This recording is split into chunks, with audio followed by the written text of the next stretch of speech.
اور وہ آگے چانسز ہیں کہ وہ پھیل جائے گا. سپوز ہمارے پاس اب بریسٹ کینسر کے بہت لوگ آتے ہیں. اب بریسٹ کینسر میں ہوتا یہ ہے کہ گلٹی بنی, وہ گلٹی پھر جب اس کی سرجری ہوتی ہے تو بعض اوقات پوری بریسٹ کو ریموو کرنا پڑتا ہے, یا بہت زیادہ سکارز بنتے ہیں. ہم اس میں کرتے یہ ہیں کہ الٹراساؤنڈ اس گلٹی تک پہنچتے ہیں, یعنی صرف ایک نیڈل کا سمجھے سوراخ ہوتا ہے جو بعد میں پتہ بھی نہیں چلتا. ٹھیک ہے.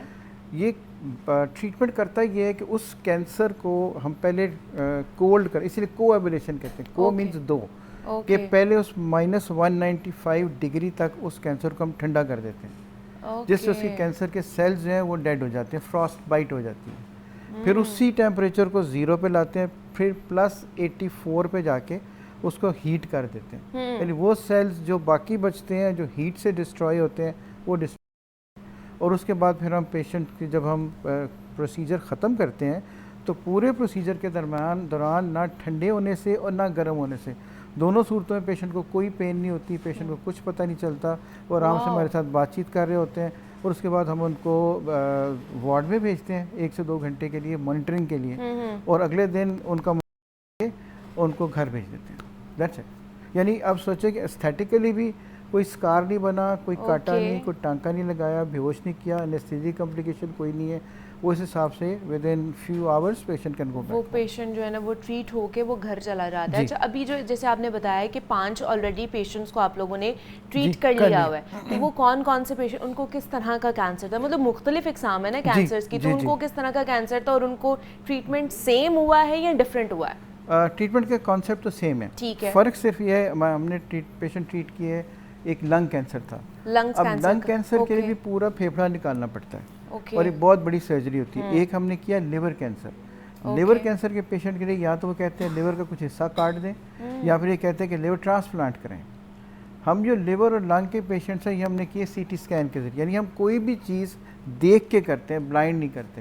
یعنی ہمیں نظر آ رہا ہوتا ہے کہ ٹیومر کہاں پہ ہے, کس سائز کا ہے, لوکیشن کتنی ہے, اور جو ہم پروسیجر کر رہے ہیں اس کا اثر کتنا جا رہا ہے. تو یہ تھوڑی سی اس میں ٹیکنیکل چیزیں ہیں کہ کتنی دیر کو کرنا ہے, کتنی دفعہ کرنا ہے, but with time with the experience وہ آپ چیزیں لرن کرتے رہتے ہیں. لیکن 2 چیزیں تمام میں کامن ہے, کہ ایک تو یہ کہ آپ کو انڈر ویژن کرنا ہے, یا الٹراساؤنڈ پہ کریں یا CT اسکین کے ذریعے کریں. نمبر 2, آپ کو کوئی سکار نہیں لگانا, کوئی لمبا چوڑا بے ہوش نہیں کرنا, کچھ کاٹنا نہیں ہے, کسی قسم کا پیشنٹ کو نشان بھی نہیں پڑے گا.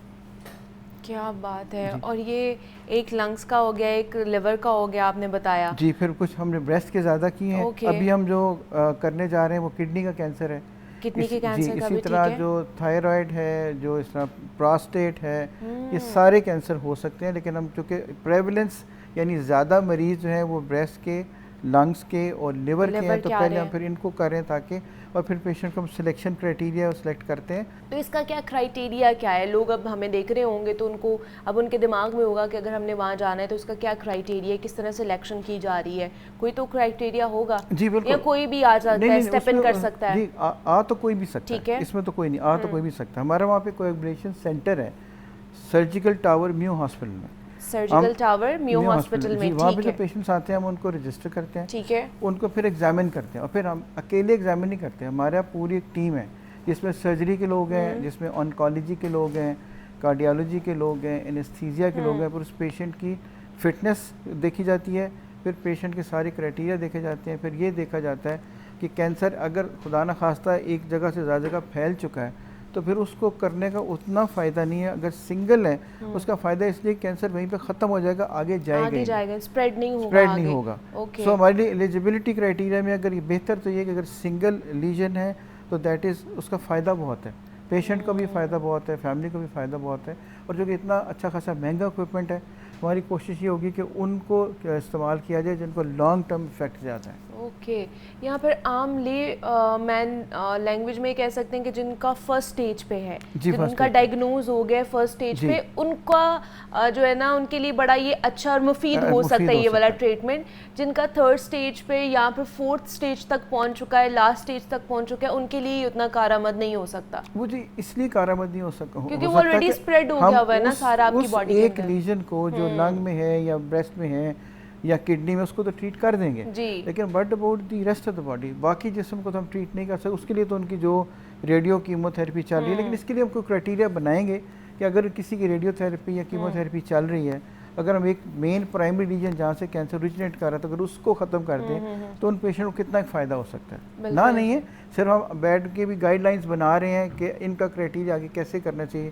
اس کے لیے ہمارا چائنا سے بھی رابطہ ہے، وہاں کے ڈاکٹر سے بھی رابطہ ہے، ہم ان کے ساتھ رابطے میں رہتے ہیں، جن کا ایکسپیرینس ہے ان سے ہم سے پوچھتے رہتے ہیں، گائیڈنس لیتے رہتے ہیں، وہ لوگ آتے بھی رہتے ہیں. تو اس لیے اٹس اے کولیبریشن اور it's going on very well الحمدللہ. اوکے، تو یہ بڑا اچھا انیشیٹو لیا گیا ہے پنجاب حکومت کی طرف سے کہ میو ہاسپٹل میں کینسر کے علاج کے لیے جدید ترین جو ہے نا ایک نیا سینٹر بنایا گیا ہے جہاں پر آپ جا کر آسانی سے فری آف کاسٹ 1 روپیہ بھی آپ کا نہیں لگے گا، آپ اپنا ٹریٹمنٹ کرا سکتے ہیں. ڈاکٹر شہزاد کریم بھٹی صاحب ہمارے ساتھ موجود تھے. ڈاکٹر صاحب تھینک یو سو مچ کہ آپ آئے، اس کے اوپر بات کی. جناب پاکستان میں موٹاپا تیزی سے بڑھتا جا رہا ہے اور ایک حالیہ سروے کے مطابق تقریباً 58% پاکستانی موٹاپے کا شکار ہیں اور 73% افراد میں جو ایبڈومینل اوبیسٹی ہوتی ہے نا وہ موجود ہے. خواتین میں یہ شرح مردوں کے مقابلے میں زیادہ پائی جاتی ہے، جبکہ صوبوں میں دیکھا جائے تو پنجاب اور خیبر پختونخوا میں عمومی جو موٹاپا ہے وہ سب سے زیادہ پایا جاتا ہے اور بلوچستان میں ایبڈومینل اوبیسٹی کی شرح سب سے زیادہ ہے. اب بچوں میں بھی صورتحال مختلف نہیں رہی ہے کیونکہ شہری علاقوں اور نجی اسکولوں میں پڑھنے والے بچوں میں موٹاپا اور وزن بڑھنے کے امکانات دیہی علاقوں کی نسبت زیادہ پائے گئے ہیں. تو یہ موٹاپا نہ جانے کتنی بیماریوں کا سبب بنتا ہے. تو آج ہم حکمت میں اس کا علاج جاننے کی کوشش کریں گے اور اس پہ بات کرنے کے لیے حافظ فرحان حنیف حکیم صاحب ہمارے ساتھ موجود ہیں اسٹوڈیوز میں. ان کی طرف چلتے ہیں. حکیم صاحب آپ کو خوش آمدید کہتے ہیں. جاگو لاہور میں کیسے ہیں آپ؟ ٹھیک ٹھاک ہے؟ الحمدللہ، اللہ کا احسان، شکر اللہ کا. حکیم صاحب موٹاپے کے حوالے سے ہم نے بات کرنی ہے. موٹاپا ایک ایسی چیز ہے جس سے ہر کوئی افیکٹ ہو رہا ہے، بچے، بوڑھے، بزرگ، خواتین ہوں یا پھر مرد حضرات ہوں، تو اس سے ہم نے جان چھڑوانی ہے. تو حکمت میں اس کا علاج کیا ہے؟ اس میں سب سے پہلی بات تو یہ ہے کہ قرآن مجید میں نا الفاظ ہیں کلو وشربو ولا تسرفو، کھاؤ پیو لیکن حد سے تجاوز نہ کرو. ٹھیک ہے، حد سے تجاوز کیا ہے؟ اب ہم لوگ جو ہے نا زندہ رہنے کے لیے نہیں کھاتے، کھانے کے لیے زندہ رہتے ہیں. یہ بڑا طریقہ غلط ہے. اور پیٹو جو ہوتا ہے نا زیادہ کھانے والا، وہ اپنی قبر جو ہے نا وہ اپنے دانتوں سے کھودتا ہے. کیوں؟ کھائی جاتا ہے تو اس سے نقصان ہوتا ہے. اسی طرح اگر حدیث کا حوالہ دیا جائے تو پیارے نبی حضرت محمد صلی اللہ علیہ وآلہ وسلم کا طریقہ کیا تھا؟ اس میں اسٹمک کے حوالے سے ایک حصہ کھانا کھائیں، ٹھیک ہے، ایک حصہ پانی پئیں اور ایک حصہ خالی چھوڑ دیں. ہمارے پیارے نبی نے کیا تلقین کی؟ اس کی وجہ یہ تھی جو بندہ زیادہ کھاتا ہے اس کی وجہ سے اسے نیند زیادہ آتی ہے. جب نیند زیادہ آتی ہے تو نمازوں میں غفلت. بہت سارے لوگ رات کو لیٹ نائٹ زیادہ کھانا کھا کے سو جائے تو صبح جاگ نماز کے ٹائم نہیں آتی. اسی طرح سب سے پہلا کام تو کھانے کی ترتیب کو، لائف سٹائل کو چینج کیا جائے. پہلے اگر دیکھا جائے تو صحابہ کی زندگی، اگر آپ جو لوگ عمرہ کرنے جاتے ہیں پہاڑ چیک کریں، اب مکے سے مدینے پیدل سفر کرنے تو اس طرح دیکھیں جتنا پیدل سفر کرتے تھے اتنا زیادہ فٹ رہتے تھے. آج کیا ہمارے باو اجداد بھی دیکھ لیں، صبح کا ناشتہ نماز کے بعد، دوپہر کا کھانا، ظہر کے بعد، رات کا کھانا مغرب کے بعد. اکثر اوقات میں نے خود دیکھا ہے کہ نماز جب عشاء کی پڑھنے جاتے ہیں تو وہ سردیوں میں بستر سے نکل کر جاتے ہیں. یعنی کہ اس کا مطلب کیا؟ ٹائم پہ کھانا آپ کو موٹاپا پیدا نہیں کرتا. تو پہلے جو طریقہ ہوتا تھا، اس لیے کہتے تھے کہ جو لوگ مشقت کرتے نا زمیندار تھے، ان کے حوالے سے ایک بڑا زبردست مقولہ تھا، صبح کا ناشتہ بادشاہوں والا، دوپہر کا کھانا وزیروں والا اور رات کا فقیروں والا. لیکن آج کل جنہوں نے آفس میں کام کرنا ہے ان کا ناشتہ بالکل ہلکا ہونا چاہیے، جنہوں نے پورا دن بیٹھے رہنا ہے. تو اس میں ایک تو اپنی عادت بنائیں، جو لوگ پارک میں جا کے صبح نماز کے بعد اذکار کریں، واک کریں، ایکسرسائز کریں، وہ اللہ کے حکم سے موٹے نہیں ہو سکتے. ٹھیک ہے. میرے پاس الحمدللہ موٹاپے کا علاج جو ہے بہت زیادہ پیشنٹ اور بہت اچھی ریشو ہونے کی وجہ کیا ہے؟ میں اس پہ کمپرومائز نہیں کرتا پرہیز پہ. سب سے پہلی بات، اس میں جو چیز موٹاپا پیدا کرتی ہیں وہ مرغن اغذیہ ہے، فاسٹ فوڈ ہے، جنک فوڈ ہے. اور ہم کھاتے کب ہیں؟ اب ہوٹلنگ بہت زیادہ ہو گئی ہے اور جتنے بھی ہوٹل دیکھیں اب رات کو 12 بجے کے بعد آپ کو پیک نظر آتے ہیں. اب رات کا کھانا لیٹ کھانے سے بہت زیادہ موٹاپا پیدا ہوتا ہے. ٹھیک ہے. اور اس کے بعد جو میری بیٹیاں ہیں، بہنیں ہیں، ان میں کیا مسئلہ ہوتا ہے؟ پی سی او کا ایشو.